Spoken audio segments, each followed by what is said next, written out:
gonna watch a video. There's a new piece of content that came out yesterday for Metaphor ReFantazio. So there's a Metaphor ReFantazio ATLUS exclusive showcase characters this time around. So far I've seen all of them and I would like to watch the newest one with you.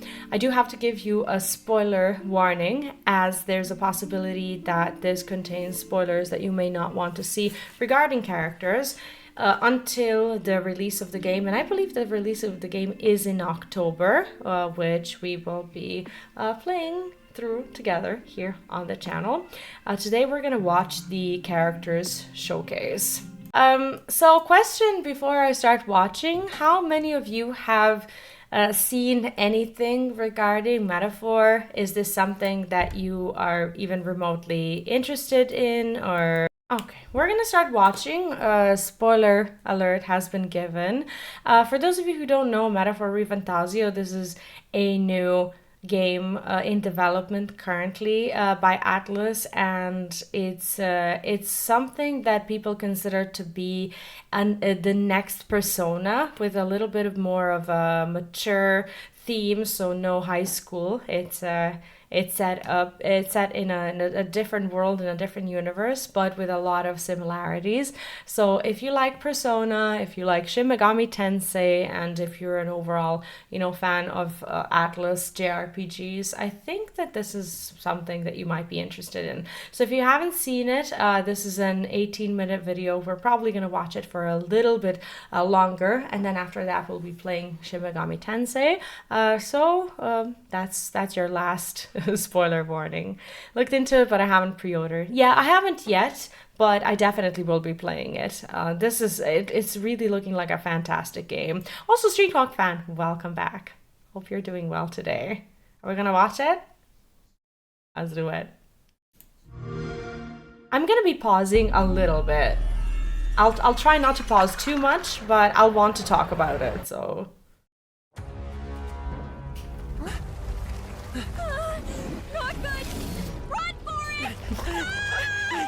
Fairies, right? This land of 8 tribes and 3 nations, all blessed by the power of magic. Like, I love the art. The United Kingdom So of nice. Laconia. The year is 785. Ukrainia is shaken to the core by the sudden death of its king. Anxiety breeds dissent among the tribes. Disparities tear them apart. And no mortal mind remembers the heroic tales. 8 tribes, 3 regions, right?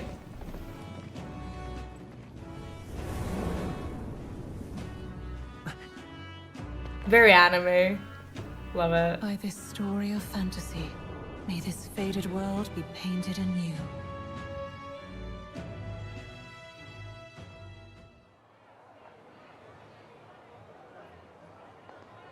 Whoa, just look! Whoa. So we're also competing for the throne, from what I understand. Look at it. It's so cute. The art. No words. Aww. Look at 2 of those hugging. It's so cute. Might you spare some coin? Cat boys! Cat boys in game. Bless you. Do you have some furries in chat? Oh, hurry. Wait, what? Don't you have any street smarts? Come on, kid! Wait, what's the problem? Look, we're not tourists here. We've gotta stay focused. Right. You noticed? I love how the eyes are You different. might be the only Elder here. Oh, that's such a cute emote.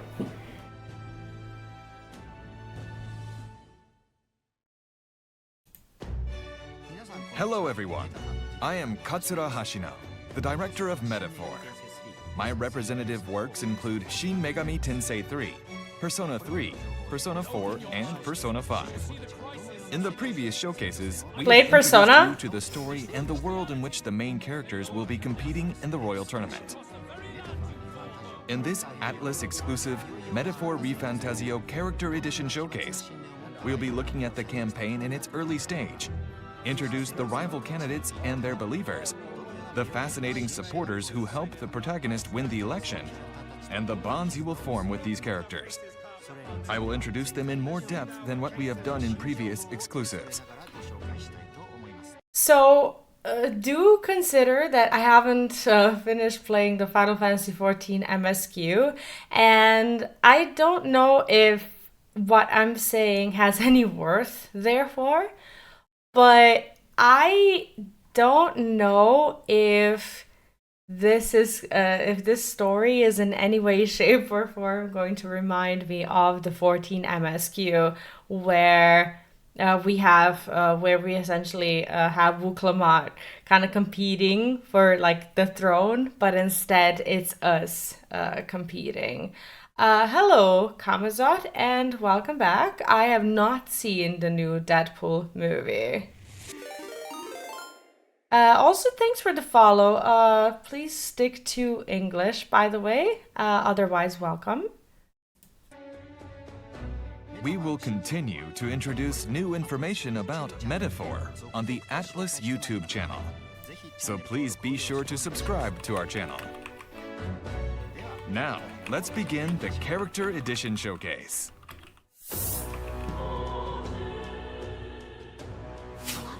First, here is a synopsis of the story. On a special mission to save the prince, the protagonist attends the king's funeral to assassinate the mastermind, the great criminal Luis. Suddenly, the giant face of the supposedly dead king appears in the sky over the royal capital. The supposedly dead, the great. election magic is triggered. Whoever can win the most support from the people by the deadline will be the next king. Thus began an unprecedented uprising for the throne, allowing the citizens to be a I do love candidate to become the the face. next king. Gathering popular support is not an easy task for regular citizens who have no electoral experience. That is when Sanctifex Forden of the Sanctus Church, a leading figure in the country, declares the Tournament for the Throne as an opportunity for people to put their powers on display and gather support. In this Tournament for the Throne, those who have put themselves forward as candidates for king are tasked to visit the major cities in the kingdom, proving their worth to the public as they tackle tough challenges. We have an undead floating creepy head dude. Yeah, it's kind of giving me like the Lion King and the Mufasa vibes. It's like the head of the dead king essentially appearing in the sky. I don't know why. Maybe Lion King would have benefited if Mufasa was indeed to, kind of show up and tell them what they should do. Maybe they wouldn't have the shit show that they had, but why am I talking about Lion King? The first destination, Port Brilehaven, will host the Exhibition of the Brave, in which candidates compete to see who can bring in the biggest monster head. Okay. Those who make it through will head to Altaberry Heights to take on the next challenge. It is Batlin, a Sanctus crier, who is responsible for informing the public about the Tournament for the Throne, which has become a truly national event. The Tournament for the Throne! His lighthearted play-by-play keeps the public engaged in the tournament. Aspirants can complete 3 grueling challenges. Now, in this national election campaign, candidates with various agendas come forward. The 2 most powerful men leading the tournament from unassailable positions are Forden and the protagonist's arch-nemesis, Luis. Luis is so cute though. Forden is the supreme authority of Sanctism, the state religion of the United Kingdom of Uchronia, and is also the head of the Crown Theocracy, the government ruled with Sanctism at its center. In the turmoil following the sudden death of the previous king, he has garnered wide support from the population, given his position as the leader of the moderate faction. Luis, on the other hand, in contrast to the moderate Forden, is an army officer with military prowess who believes in true meritocracy, wielding overwhelming combat and magical skills that enable him to defeat the humans. No future exists without the power to eliminate the human crisis. His policy of valuing skill and rationality over birth or circumstance has garnered tremendous support, especially among radical youths. Of course, these 2 are not the only ones who will be competing in the Royal Tournament campaign. How many of us Other are candidates there? also put their names forward in the campaign, each with their own quirky platforms. The first one I would like to introduce is Godot. He is Forden's primary bodyguard, as well as the captain of the Monk Army, the enforcement arm of the Crown Theocracy. Okay, I don't mean to sound terrible, but you know these adorable little desert foxes that have ears like this, like the orange ones? He really reminds me of one. Yeah, that was terrible. Himself does not intend to be king, but he doesn't seem to take kindly to the arrival of the filthy Elder protagonist. Are you prepared for the end? Next, Gladel. Known as Gladel the Black Hound, he is Luis's subordinate, but is a rather ambitious man who is running for election on the platform of rising to power. He makes no effort to hide his open hostility, which may eventually become a thorny issue for you. One of the oddballs is Milo of the Ishkia tribe, who preaches an agenda where those of beauty will strip all the hideous of their titles. Wow. Wherever he goes, you're bound to hear the high-pitched screams of his fans. It's Milo Maurizio. Superficial much? Next, the third son of a tavern owner, with the slogan of all you can drink all year round. Loveless. Without giving Wow. much thought to the future of the kingdom, some might be tempted to agree with Loveless's pledge, which falls in line with his hedonistic parapus traits. Rudolph, another bloodthirsty candidate. Without military power, the crown's voice. Who do you like the He most? pledges to establish a Rusant military dictatorship. His appeal for greater control of the Rusant tribe seems to have attracted the support of those who feel repressed by the rule of moderate Clemars. Lena, a Ujif candidate and Oh, the Lena's only also a daughter of the family candidate. that runs the Caden workshop, is participating to promote the Gauntlet Runner family business. I'll commission runners for everyone in the kingdom. Godard, a demolitionist of the Rogue tribe, is a representative of the elderly, with his pledge to give preferential treatment to the old and tax the young. Under my rule. Roger, a young man of the Clemar tribe, believes in his own righteousness and is pushing forward with his vision of a truly free country with no taxes, no laws, and no I like religion. him. Jin from the Nidia tribe is intent on winning no matter what, changing his campaign pledge depending on where he goes and who he needs to please at the moment. We also Wow. have Julian of the Ishkia tribe, who is very conscious about pro-animal rights, even when it comes to monsters that threaten people. Adeni, an island chief of the Mustari tribe, decides to participate in the tournament as a pagan advocate for religious freedom. And others with various agendas and objectives will appear. As you can see, the tournament for the throne has a festive aspect with a truly diverse field of rival candidates. But maybe Gallica is right.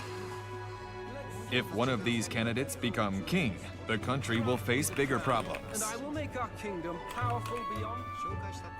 The candidates we've introduced are all powerful people who have expensive gauntlet runners at their disposal. Who pays for that? And I think you will find that there are many who want to represent the tribe they come from and increase their influence.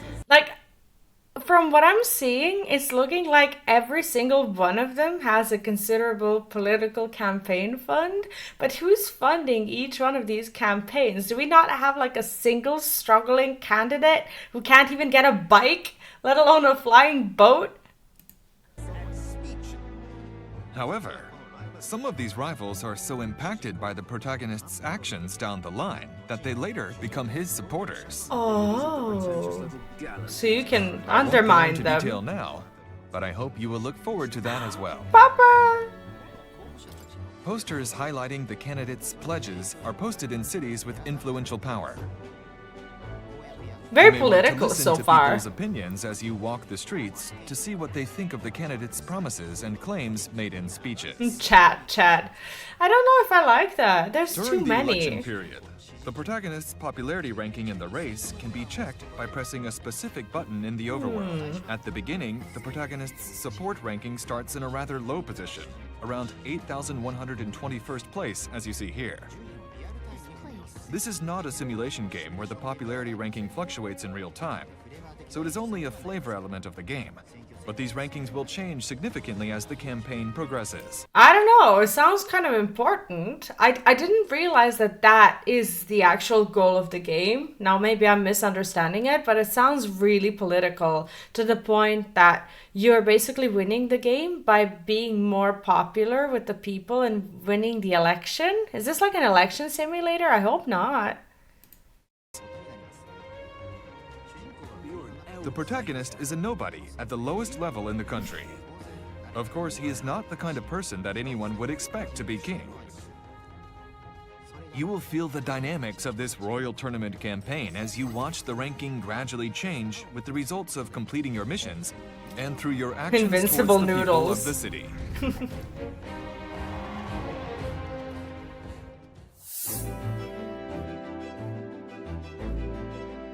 Wonder if you have to have a certain popularity rank to move the main quest along. I would assume so, because I'm not going to assume that we necessarily win the election. Maybe this is something that is just a part of the story and they're not actually telling us the main plot, because they did say that it's like the flavor of the game. So we're not yet familiar with the actual big bad, and I really doubt that it's the Louise guy. We don't know what the main plot is. And yes, this really looks important, but you know how you very rarely know who your final enemy is until you reach like 60 to 75% of the JRPG? We actually really don't know what we're doing in game, and I guess this is all that they can tell us. So I think that it's an important part of the game, but I would take it with a grain of salt and consider that maybe there's like a bigger story underneath. Now, while there are rivals in the tournament who stand in the protagonist's way, She looks like there my are aura. also encouraging allies who will support your campaign. Keep a low profile. In the cities that the protagonist will stay at, there are many people with various kinds of problems. By listening to them and helping them, they will become strong supporters of the protagonist. Hey, you sure you want to let that fellow go? Of course, the allies who travel with him, such as Stroll and Hulkenberg, are also important supporters of the protagonist. But he will also meet unique supporters on his journey who do not directly participate in battle. The unique feature of interacting with supporters, or followers as we call them in this title, is that you can acquire powerful archetypes that you can equip and use in battle. Let us now introduce you to what kinds of followers we creepy. have. I like it. Like the veins First, and there is a rogue I don't know. follower named Brigida, who owns an igniter shop in the royal capital. Trade of magic igniters. By the She way, notices that the protagonist is an Elda and asks him to Hi, take on a Pepper. quest to test his strength. I'll always make sure your If you can complete said request and gain her trust, she will be a powerful follower. me might have its own advantages. When she becomes a follower, Noted. the protagonist will not only be able to awaken to the merchant archetype, which offers more rewards in battle, but you will also be able to make purchases at the igniter shop at the royal capital, which is usually not available to the Elda. Okay. Next is a girl named Maria, who lives at the Hushed Honeybee Inn located in the royal capital. Welcome. So you're going to Separated from her parents and having no friends due to her rogue and Ishkia mixed background, she eagerly awaits the souvenir of stories that the protagonists bring back through encounters they have on their travels. If you Honeybee, can help her right? feel less lonely, she will also be a powerful follower. The bond with Maria awakens the healer archetype, which Yes, specializes in please. healing and purification. Next is Barden, a Rusant who is the captain of the Guard Corps in Martira. Looming over everything. He is a simple, clumsy, but likable and earnest man who faces new problems after an incident that happens in his town is solved. Whole town is right anxious.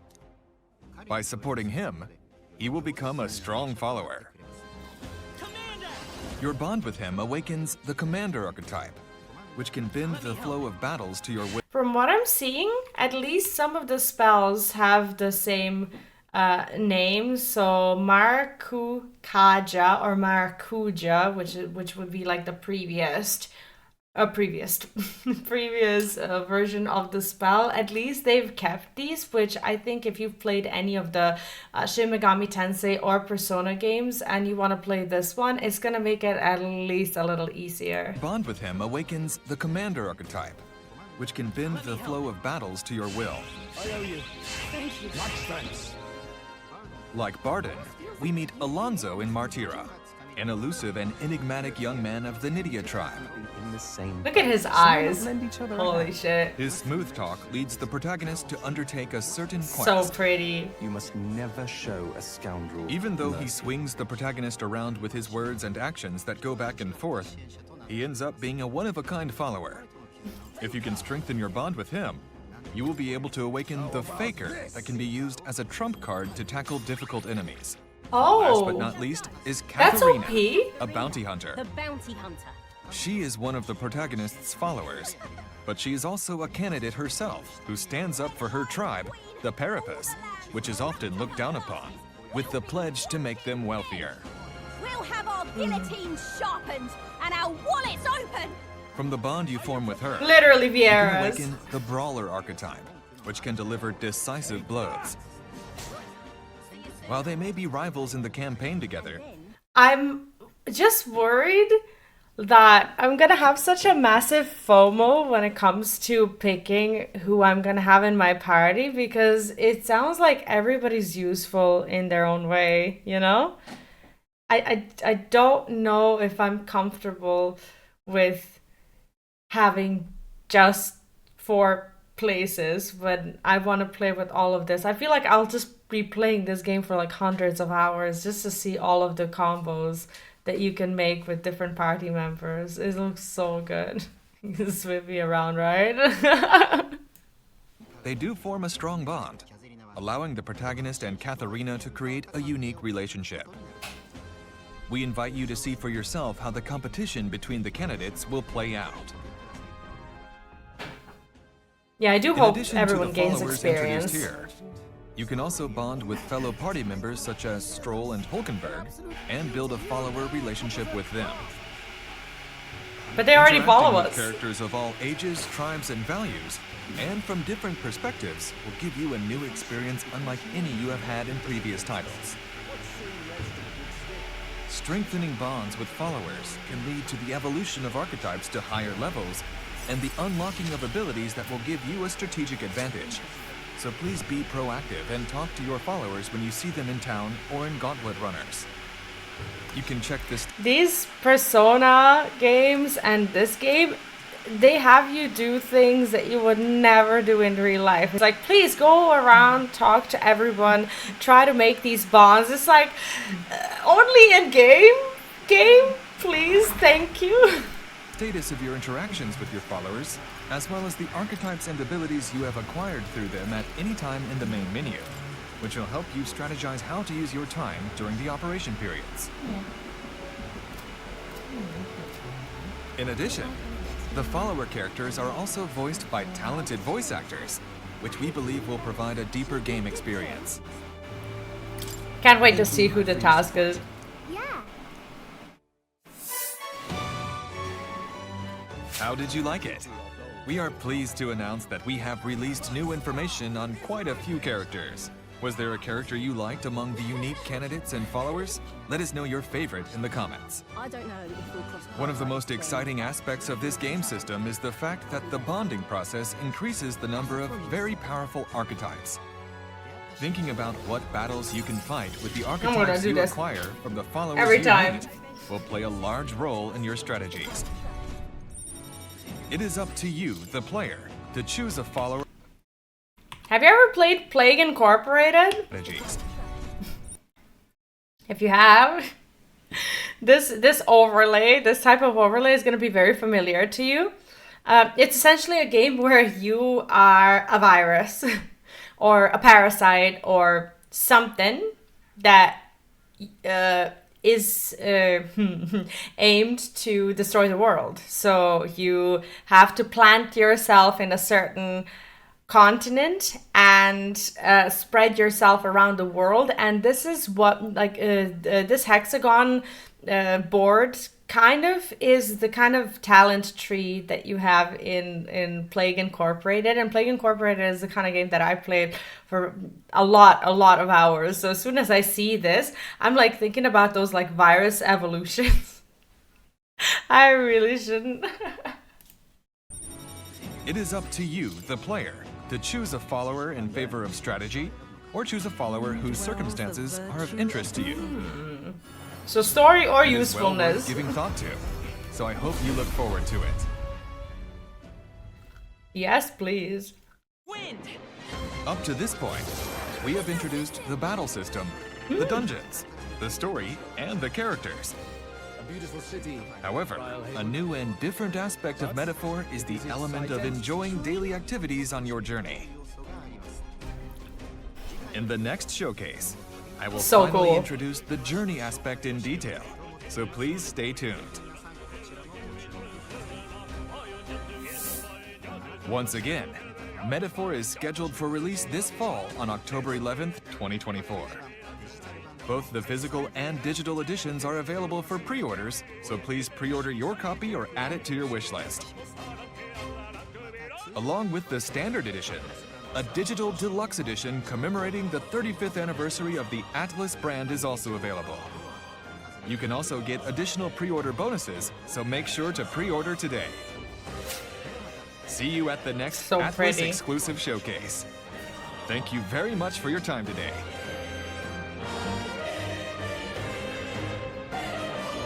This is how you advertise a game. I'm not gonna bring up certain games or companies or whatever where marketing of really good games is less than satisfactory in my opinion. This time around at least.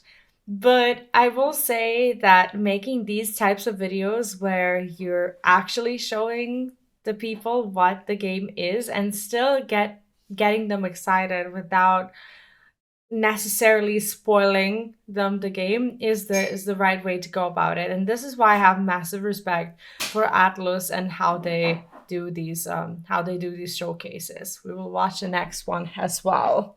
We need Neon Arm to come on camera so you can do the handshake. Do you want to do the handshake with me? Do you want a fresh coffee? Give me the like this. So the game comes out on October 11. It's gonna be quite optimistic to expect the real live handshake to be happening with the game launch. Not hopeless, but optimistic about it. Maybe we can make an emote. This is what I'm referring to. I don't think you saw it. There we go. This is the handshake. This is like when you create a social link. Okay, let me play it for you. The number of very powerful archetypes. Thinking about what battles you can fight with the archetypes you acquire from the followers you No, meet here will to the play camera. a large role in your strategies. There we go. It is up to you, the player, to choose a follower in favor. There we go. Maybe I can have an emote. It's like when you build a social link, right? You can well, you have like a little handshake happening to like show that there was like a rank increase or whatever. Well, because the hands, they're veins, right? But they look kind of it kind of looks like blood, although no blood is being spilled technically, but it is like a very I would even say arterial imagery. I think it's dope. Are you interested in it? Maybe. Looks like a fun game. What else? Quest 1, go to the inn 4 hours later. Still not an inn because of talking to everyone. That is gonna be me. That is going to be my experience in this game. Just hope everyone gains experience when not in battle. Yeah, it's gonna be a big problem if you have like 30 of these followers and you want to make sure that everyone gains experience so that you can try them out in combat. Like I know a lot of games where there wasn't any of these mechanics being introduced, so you kind of end up stuck with the party members that you were first stuck with, or that you kind of, you know, had in your party, but later on you get bored and you want to try something else, but they're like level 5 and you can't.